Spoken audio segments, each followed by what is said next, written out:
Dear viewers, today we begin our fascinating exploration of the life and legacy of true hip-hop pioneer Eazy-E.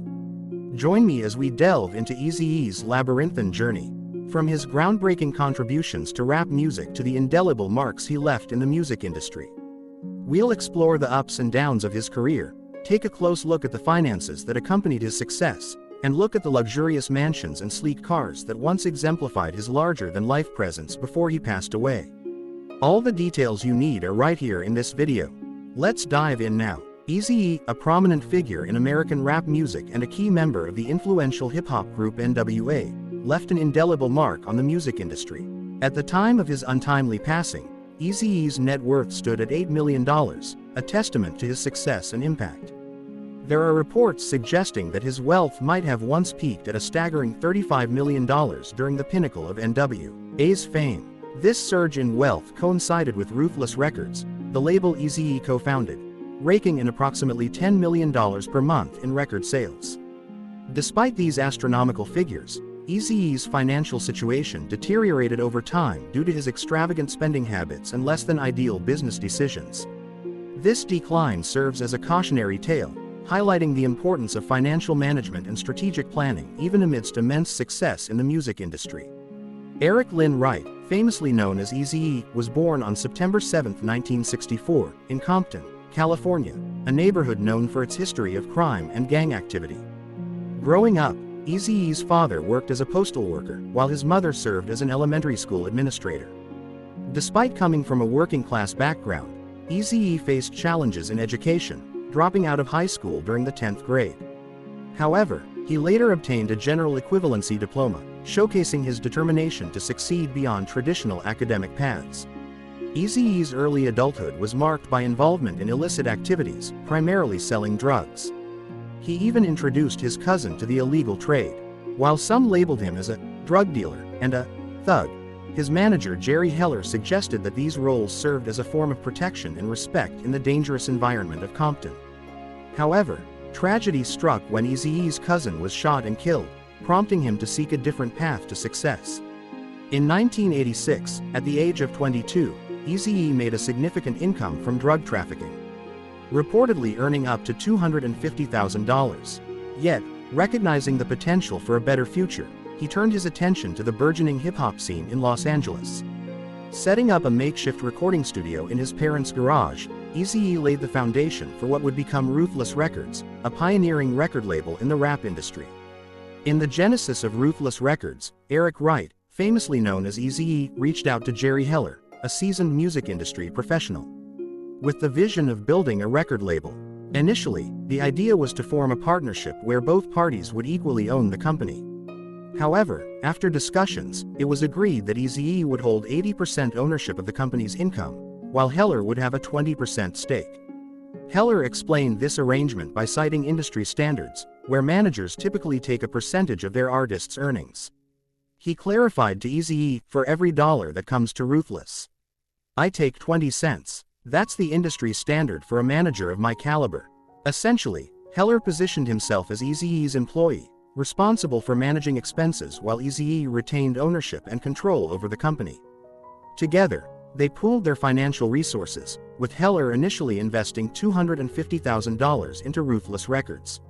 Over time, Heller's investments would grow substantially, with him committing to inject up to $1 million into the label. This partnership showcased Eazy-E's entrepreneurial spirit and Heller's expertise, laying the foundation for Ruthless Records to become a powerhouse in the music industry. The original lineup of NWA, also known as the most dangerous group in the world, included Arabian Prince, Dr. Dre, Eazy-E and Ice Cube. Later, DJ Yella and MC Ren joined the ranks, solidifying the group's formidable presence in the rap scene. Their compilation album, NWA and the Posse, released on November 6, 1987, quickly attracted attention, eventually earning gold certification in the United States. The album contains songs previously released as singles under the Macola Records label, which played a key role in distributing NWA's music as well as that of other artists such as Fila Fresh Crew, a West Coast rap group from Dallas, Texas. The album's success marked the beginning of NWA's popularity and laid the foundation for their subsequent impact on the rap genre. Eazy-E's debut album, Eazy Does It, marked a significant milestone in the landscape of West Coast hip-hop and gangsta rap. Released in 1988, the album boasted 12 tracks that encapsulated the essence of the then-emerging Golden Age hip-hop era. Its impact was profound, selling over 2.5 million copies in the United States alone and peaking at an impressive number 41 on the prestigious Billboard 200 chart. Dr. Dre and DJ Yella helmed the production, while MC Ren, Ice Cube, and the Doc contributed significantly to the album's lyrical content. Critics such as Glenn Boyd from the Seattle Post-Intelligencer and John Wiederhorn of MTV hailed Eazy Does It as a groundbreaking release, crediting it with paving the way for NWA's iconic and controversial album, Straight Outta Compton. Notably, Eazy-E's solo contribution to the album included a remix of the track, 8 Ball, originally featured on NWA's earlier release, NWA and the Posse. His presence on the album was felt not only through his performances but also through his contributions to songwriting. This debut album solidified Eazy-E's status as a force to be reckoned with in the rap world, setting the stage for his enduring legacy in the genre. In 1989, tensions within NWA reached their peak, leading to Ice Cube leaving the group. Despite his departure, NWA continued as a four-piece band, releasing albums such as 100 Miles and Runnin' in 1990 and Niggas for Life in 1991. However, the rift between Ice Cube and his former bandmates escalated when NWA dropped songs like 100 Miles and Runnin' and Real Niggas, prompting Ice Cube to retaliate with the song harshly dissed, No Vaseline, from his album, Death Certificate. Despite the feud, Eazy-E remained an integral part of NWA's music, contributing to 7 of the 18 songs on Niggas for Life. In a surprising turn of events, in March of 1991, Eazy-E accepted an invitation to attend a luncheon in support of the Republican Senate Inner Caucus, hosted by then U.S. President George H.W. Bush. Eazy-E's spokesperson clarified that his support for Bush stemmed from his appreciation of the president's leadership during the Gulf War. This unexpected political alignment surprised many and sparked discussions essays on the intersection of hip-hop and politics during a turbulent time in American history.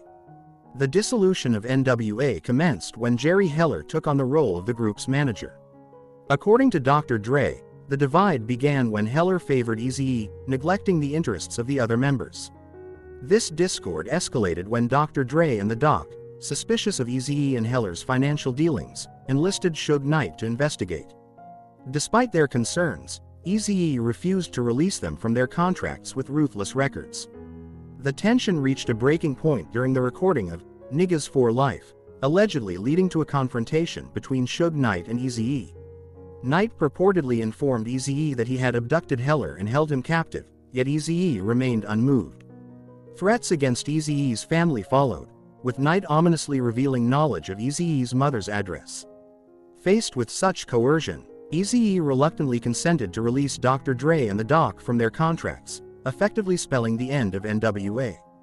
In 1993, Eazy-E found himself entangled in a significant legal battle as he actively participated in the prosecution of officers implicated in the Rodney King beating. Frequently appearing in court alongside Theodore J. Briseño, Eazy-E expressed his stance, stating, "The difference is most people saw the video and said 4 white officers were responsible for beating this innocent, helpless black man. I said, that's wrong. The white officer responsible for fighting Rodney King. The remaining officer, Theodore J. Briseño, happened to be Mexican-American, and he tried to stop them." This stance stirred controversy within the hip-hop community, with some, like Willie D., labeling Eazy-E as a sellout. This episode underscored Eazy-E's willingness to engage in social justice issues, even when it meant facing criticism from his peers. It also highlighted the complexities of navigating racial dynamics and perceptions within the music industry, showcasing the divergent perspectives and tensions that often characterize such discussions.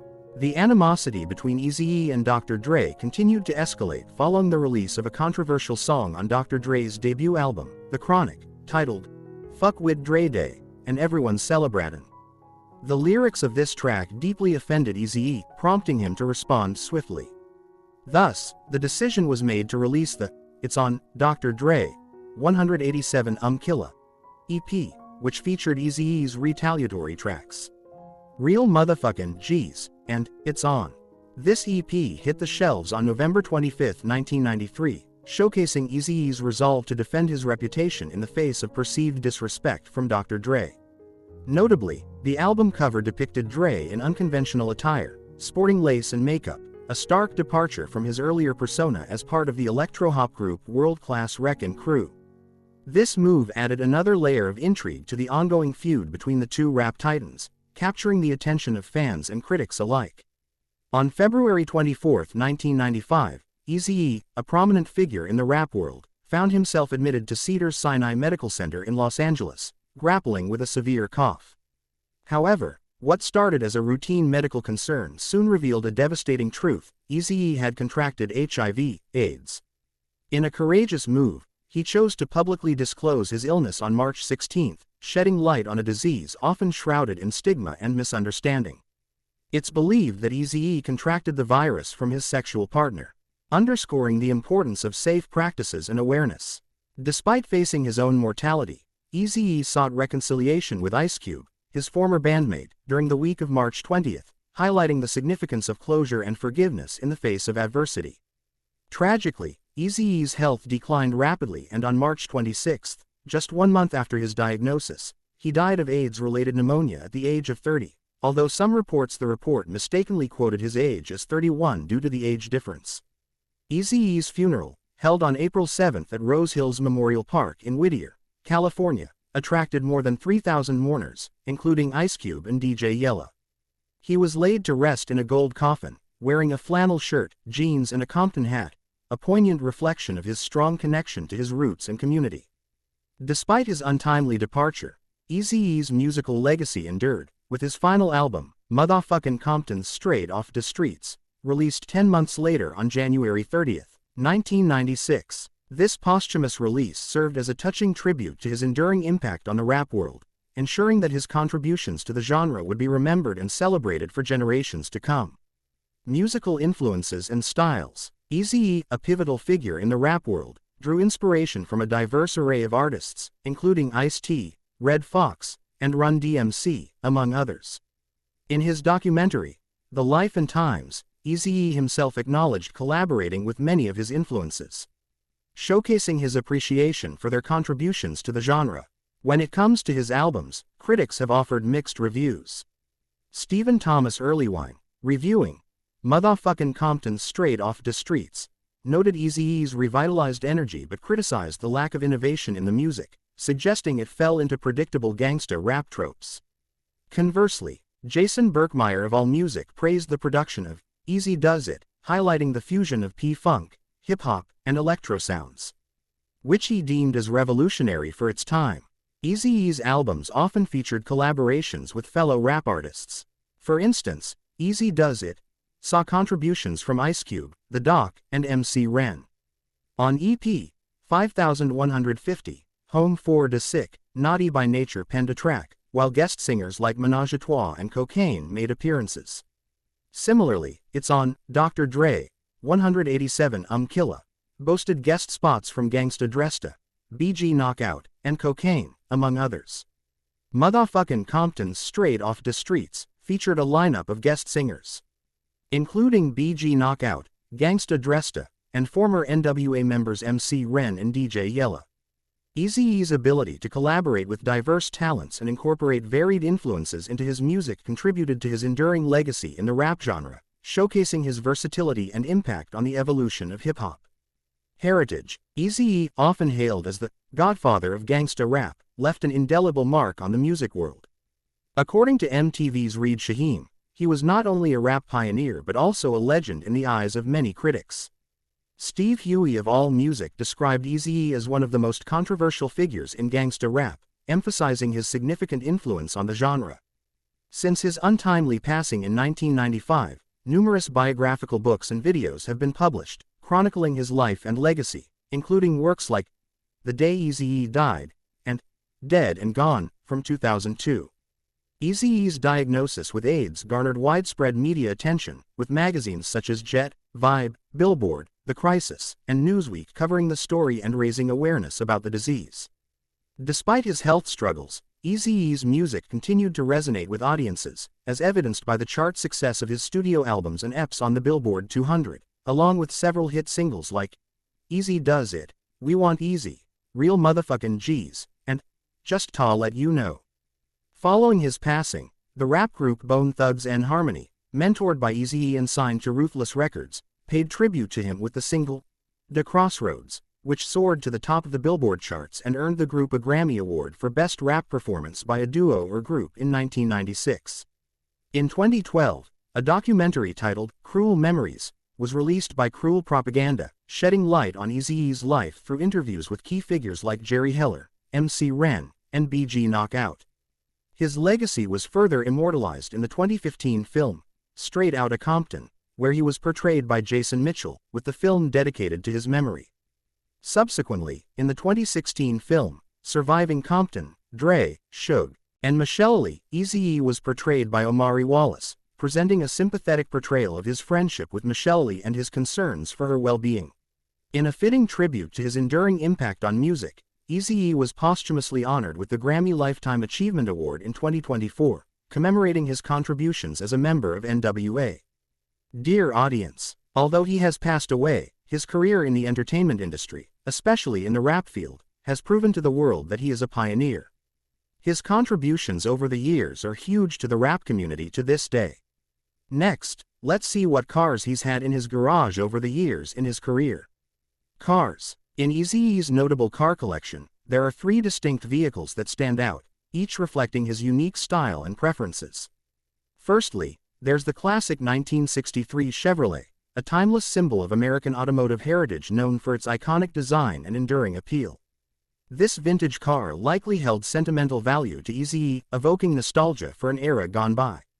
Next up is the Suzuki Sidekick, a compact and versatile SUV that epitomizes practicality and functionality. The Sidekick's nimble performance and rugged design made it a popular choice for urban commuting and off-road adventures alike. Eazy-E's inclusion of the Suzuki Sidekick in his collection suggests a preference for vehicles that blend utility with reliability. Lastly, we have the BMW, a symbol of luxury and sophistication in the automotive world. With its sleek design, cutting-edge technology, and powerful performance, the BMW represents a status symbol and a statement of success. Eazy-E's choice to include a BMW in his car collection speaks to his appreciation for finer things in life and his desire for elegance and prestige. He owned a mansion in Calabasas, California, which he purchased for $1,100,000 in 1991. After Eazy-E's untimely death, ownership of the mansion passed to his wife, Tamika, as a part of his property. However, tragedy struck when the assets were confiscated just 9 months after Eazy-E's death, casting a shadow over his family's inheritance and highlighting the financial challenges they faced after his death.